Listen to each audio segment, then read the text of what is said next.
Hi, I'm Philip Cairns. I'm in Toronto. It's February the 10th, and I'm going to read some poetry for you. I have a book coming out called Hollywood Poems and Other Diversions on Amazon. It's coming out on sometime in March. I don't have the exact date. So I hope you'll get it.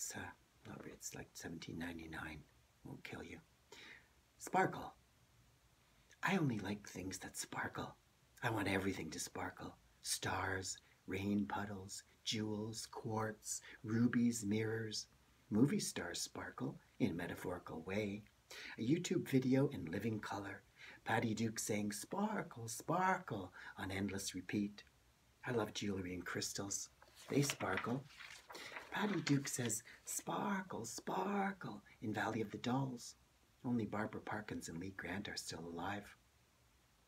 I don't care about drapes unless they sparkle. I do love a beautiful woven rug, even if it doesn't sparkle. I love penises. They don't sparkle. They throb, but they never sparkle unless you're on acid. I want you to sparkle. I want to sparkle too.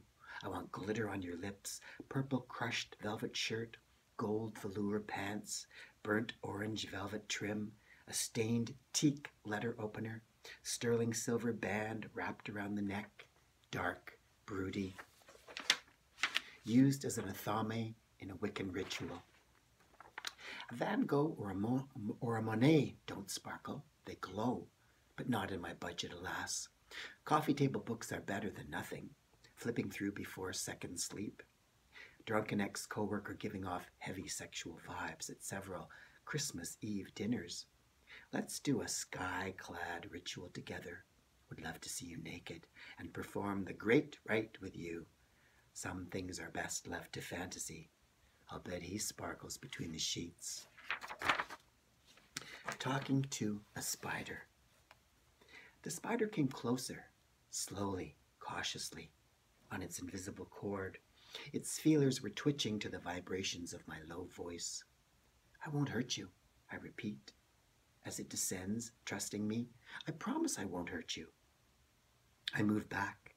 If it spins out of control, perhaps in love, or merely wondering, jumping sensuously onto my mauve shoulder. A lovely shirt used for painting. I would freak out. Years ago, I tried to pet a spider and it bit me. I could see the poison moving quickly under my skin. I still love them, but I'm more cautious. I can see two of its feelers moving when I talk. I'm communicating with another species, however tenuously, moistly. I will call it Franz. It exudes male energy. It trusts me. I don't think it wants to hurt me. It's the same with ducks at the lake. If I make a clicking sound with my tongue and say hello, they swim towards me. Perhaps they think I have food. It's happened many times. I don't think Franz sees me as dinner. I stand 14 inches away from it. I am huge compared to them/it/him. My mother liked spiders too. At her house in Scarborough in the 1970s, we had a pet spider that Mum named Percy. It was around a long time before it died. I like Franz. I feel like he's telling me I will survive the pandemic, but I must be careful nonetheless. As I speak to Franz, he descends closer and closer on his special string. I believe they sort of regurgitate their web as they construct it. The spider has been watching me paint for the last few hours, hanging around literally in the corner, his legs and feelers twitching when I speak to him or call his name. I think I may be in love, but there is no chance of consummation. I'm not a perv, just an incurable romantic. I've seen many spiders in my apartment. I'm very happy about that. I love you, Franz. Lazy bedbugs. Everything is fine. I'm very calm. The bedbugs are hysterical. They think it's the end of the world. Most of them don't believe in the afterlife. Ever since I introduced them to marijuana, they've changed completely. They want to lie about all day watching Netflix and biting my derriere. The cockroaches are even worse. They've gotten pretentious and nasty, discussing Baudelaire, Camus, and Carl Jung. I've lost all my respect for the bedbugs. Several of them have bought motorcycles. They're out every night terrorizing random seniors. They particularly hate people with blue hair, no matter what age they are. So I killed them all, mercilessly, and that was the end of that. After all, they were cockroaches and bedbugs. Don't judge me. I'd indulged them long enough. Perhaps they'll come back to haunt me. I saw a ghost once when I was 10. He looked like the Phantom of the Opera, shimmering beside my bed. But that's another story. So, sue me. Annette and the bedbugs. Bedbugs were crawling all over him, teasing him, flirting, sirens from Madame Butterfly or Wagner, serenading softly, honeybees in velvet and satin. The spaceship glittered, beckoning entry onto a saner planet, not Judy Garland in 1939, with Frank Morgan playing 4 different parts, the Wicked Witch forever tormenting. Bedbugs are kind to shut-ins and seniors, only biting their bottoms when they're knitting, fully clothed. He couldn't figure out the gender of his bedbug lover. The bottom biter sent suggestive text, asking for a date. Many bedbugs are Republicans. They squeezed between the pages of my writing paper, scurrying and squealing, farting blood when overexcited. Bedbug tribal dances are similar to voodoo rites in their trance-like intensity. An old master portrait, stolid with streaks of gold. Every careful dab of paint, applied with a light touch, multi-layered and fearsome. In jealousy, the bedbugs bit his upper thigh at 3:11 a.m. to punish him for imaginary indiscretions. Never break the hand-painted dinner plates. They're numbered heirlooms, exquisite to the eye, like a 100-carat pink diamond cut by the world's best jeweler. Silver glitter sprayed onto teased mauve hair. Not a good idea for climbing in the Himalayas or going to the beach. Poor Annette. From Mouseketeer, child star to MS victim, unable to do anything but breathe. He so much wanted to be Annette when he was 5. Now he's old, but still with us. Ow! Ow! Oh, that hurt. His bedbug lover is getting frisky. They want his undivided attention. Put the finest gems around your wrist, and other strategic places. The stones will soothe and protect, like cooked oysters for the libido, with sweet beets and green olives, pimento on the side. Don't drink the rare diamond in your teacup. You'll be set for life if you sell it at auction. Hoping it never comes to that. Red ones are extremely rare. What if a bonkers closet lady discovered bedbugs in her $20 million condo? Having a party in the room with the $50,000 handbags, dancing on her $30,000 gown, frolicking and other rude things in her designer shoes and stuff. Rich lady, throw it all out. Spray room after room, twice, then buy everything new all over again. 6-figure monthly alimony easily covers all costs. False eyelashes are cheap but beautiful, with sky blue eyeshadow. Sadly, dear Annette has passed over. There are no disabilities in heaven. Thank the universe. The Garden of Eden on DVD. The colors spoke to me, not in words but feelings. Honey dripping down, tongue slurpy oozing across the chin, dark chocolate, salmon, butter melting in my groin, soothing like a cracked muscle at the gym.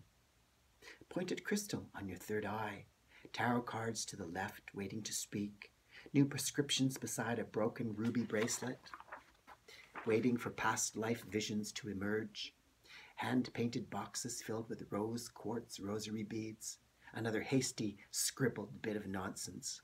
Like the Broadway actor who died at intermission on opening night. The understudy was petrified and exhilarated, wishing he'd had some rehearsal and spent more time studying lines instead of watching the ball game.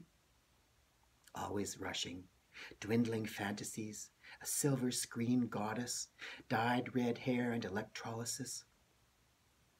Who won the award in 1940? These things are culturally important, he likes to think.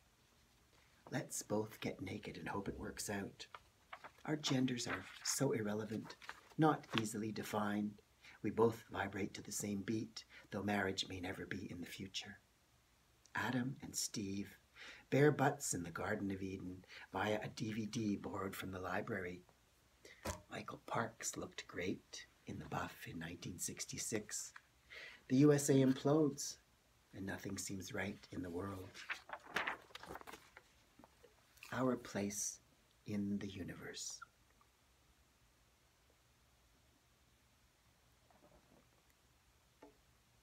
He ejaculated rubies and diamonds. No pain involved. Fluorescent, sparkling. Perfectly cut by a cosmic genius spinning through space. Handy, quick. Margot Kidder on your shoulder. So excited to finally show his work at an erotic art gallery so many naive years ago. These red rocks will not impregnate his fantasy image. Floating in a galaxy millions of light years away, science fiction is real. This planet is fixed before we're born. Do you wish to have talent or wealth? For you may not have both. Forget everything. Remember it all. The quartz wand in his hand is vibrating with the energy that fuels the universe. There are other planets to inhabit, to be sure, other realms less tragically traumatic. Eat the emeralds after they're faceted. They will cure all illnesses and diseases, both real and imagined. The Bay Pod will soon be opening, like that Pink Trip in 2001, the movie. We've even polluted outer space. Trees are alive. They communicate with each other, recording history in their bark. Vertigo, ancient oaks too large to encircle. Keep riding past the Mission near San Francisco. Religion was invented to enslave us, to pit one against the other, and we all fell for it. The 1% are cheering all the way to their banks. All he could afford were low-grade raw rubies and emeralds, tiny diamonds, amethyst and silver and gold, occasional love affairs, but not in Trinidad like the old movie title. Rita Hayworth was sent down to beautify and enrich this bleak place. Electrolysis fashioning a much higher, more appealing hairline. Lucy, red dye lathered across Rita's head, helped push her talents to hot stardom. Crime is big business for prisons, courts, and governments. Make water illegal and throw us all the way to Alcatraz and beyond. His romantic obsessions were torturous, but adolescent, filling a void in his colorful life. Vintage sequins on Las Vegas headliner jackets, stinking to high heaven with decades of sweat. Judy Garland should have had a charmed life, with more than just one strand of pearls and suitcases full of debts. Her talents will forever be remembered. Creation and the ants. Just a little spark, like a match at night. A tiny flame, and it all began. There was no creator, just an accident, a set of fortuitous incidents, a ball of fire expanding endlessly.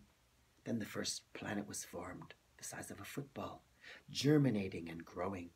The first solar system, next galaxies. Black holes absorb the cosmic waste. One ever-expanding sphere. No time. Money means nothing in other galaxies. There is no one, no entity in charge. Trophies are meaningless outside this chaotic atmosphere, and the oceans are choking. He saw the first spark of life. No cell phone to record it. The Bible is a book of fairy tales. Stephen Hawking was right about the Big Bang. So powerful that galaxies were created in a millisecond. An Oscar means nothing when you leave this solar system. Some spirit energy has no body to operate out of. It zooms around unchecked and restless, like Carol Baker's screeching entrance in Station 6 Sahara, speeding into frame in a flash at night, car careening to a halt, blaring horns, everything but 6 trombones and a kazoo. He's taken good care of this vehicle he's been given, but the body can't last forever. He's afraid to die, to be ill and need constant care, dirty diapers and bed sores. You don't need a body to transmit thoughts, to be intelligent, to communicate and connect. It's all just random. Understanding the universe is like an ant making sense of a human being's thoughts.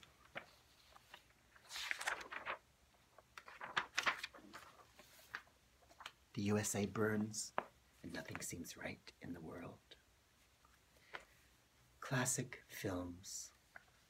The delicate strum of an acoustic guitar, the apparition of Anita Ekberg, stray kitten sitting on her almost platinum hair, strolling like the goddess of night.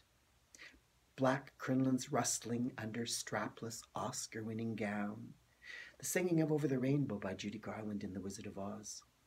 Mrs. Mulray lighting 2 cigarettes out of nervousness when she has a drink with Jack in Chinatown. The little boy who makes you cry, arguing with his father who lost his bicycle in 1940s Rome. Janet Leigh dying in a shower, claiming to be nude. 'Twas truly her body double that we saw, Marnie Renfro, unless we actually see Janet's head. Babies being bombed all over the world, living life forever disabled. Waves lash the shore at Malibu, inspiring paintings and prose. Even some dreadful movies we won't even mention. Expensive melodramas can be fun. Lana Turner wearing Edith Head creations. Drinking in the Pink Mountains near Cannes in a steel gray rented car. Stick shift, just like in the movies. Cary Grant and Grace Kelly in a groovy sports car. Bright colored pencils in a book of drawings. Gene Seberg on the stake. The set caught fire. She could have burned to death. Creepy noises in the night. Coke fiend Joey thought someone was on the balcony, 7 stories high. A Hitchcock cat burglar. Gremlin on a carved wing. Judy Garland and Montgomery Clift in Judgment at Nuremberg. So fragile and real. Sleep deprived from watching The Late Late Show. Film noir and Marilyn Monroe. British angry young man kitchen sink dramas at 3:30 a.m. Rachel Roberts, 1963 Oscar nominee, hurtling through an expensive Chinese screen in real life, ingesting rat poison and other drugs. Brilliance erased by alcoholism, obsession, and rejection. Rex Harrison. 2 actresses killed themselves over him, so the story goes. May everyone rest in peace. Though I find his musical numbers in My Fair Lady embarrassing to watch. Audrey Hepburn and Albert Finney in 2 for the Road, bitter and romantic, flipping through the past and present. Waves of nighttime quiet, loose, crunchy-sounding neck, doing the headstand for 35 years. The fridge speaks in unexpected bangs, angry and trapped. A sexy coworker who taught English in remote Africa for room and board. Water was scarce at some locales. Stocks or jewelry. Which do you prefer as investments? Laughed at for being different. Who has the cooties? Judy does, but she gives great parties. Making a long resume just for yourself to sort out your life. Bandage on a sizzling wound dating back to 1959 for 1958. Liz Taylor's 2nd nomination for a copyrighted award. Scalding feline on a tightrope. No animal was harmed in this production. None was even seen, to be truthful. I may not live to see the global mess. Riots on social media. Whom to believe? Anita's long hair and bare feet, conga line at a celebrity nightclub. The Via Veneto in 1962, shooting for 10.5 months on Cleopatra. Lots of days off, making it into only 10.5 minutes of the final film, of the final cut. Ask Hume Cronin. He's dead. Fancy hotel, per diem for meals and car and cabs. Check in at production office, then sightseeing all day because the script was being written at night by the director. getting paid big bucks while the studio faced bankruptcy. Back in New York and Hollywood, Liz and Dick all over the movie magazines, writhing against each other in Technicolor and at lush villas paid for by the studio. The colored pencils look forlorn. They want to be utilized and savored. Bright pastel colors are the best. They don't need to drill the balconies as often as they do.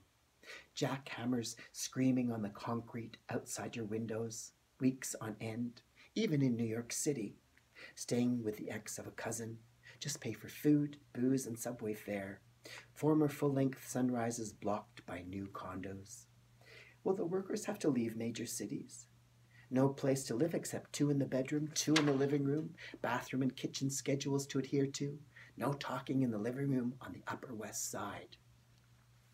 Walking on the boardwalk on a hot summer day, loved by the sun, weird creatures drawn with colors, holding placards saying, "No more shit," dating back to the 1980s. Police raids on Toronto bathhouses. Queer people fight back and organize. Free love is great. Use protection. Shower before and after, even in a boarding house.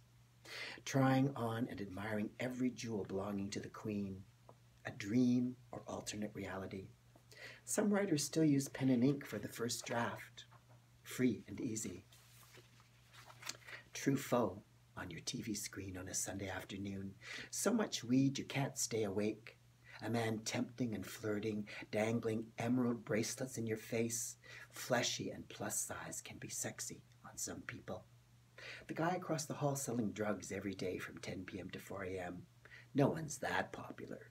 His friends threaten to break your legs when you complain. Died years ago of the plague. Staggers in the hallway on his last legs. Revisit artwork from 2010. Add more shades, texture, richness, creamy pink and gray blue. The lake is soothing, healing, despite urban garbage and pollution. Plastic detritus cluster in the oceans, the size of Texas, trapping marine life, twisted and breathless. Debris acting as a noose, snuffing out mammals. No media for Buddhist monks in Bhutan, just contemplation and prayer. Boring after half an hour, torture for a full day. Some prefer such a life. A ginger porn star becomes homeless when bald and 45, living for 20 years on faded DVDs, never intended to last forever. There are many peaceful planets in this galaxy. You have to die to live on one. It happens soon enough. And for my last one, Jean Harlow in satin. He went to Ralph Nader's luau on the Big Island many decades ago. Jean Harlow was there, glowing on the moonlit patio, dead for decades, but luminous in off-white satin and lace. Millennials haven't heard of her, I surmise. Transitions are always the hardest in life and in art. Paul Bradley in Going Down the Road, pathetic and defeated, crushed. I need sparkling gemstones around my wrist and neck. Use some imagination. It's cheaper than money. He doesn't make me sticky, despite flawless bone structure and horse-hung cat jowl. Keep the pipe bowl full. You get to see the sunrise if you stay up all night.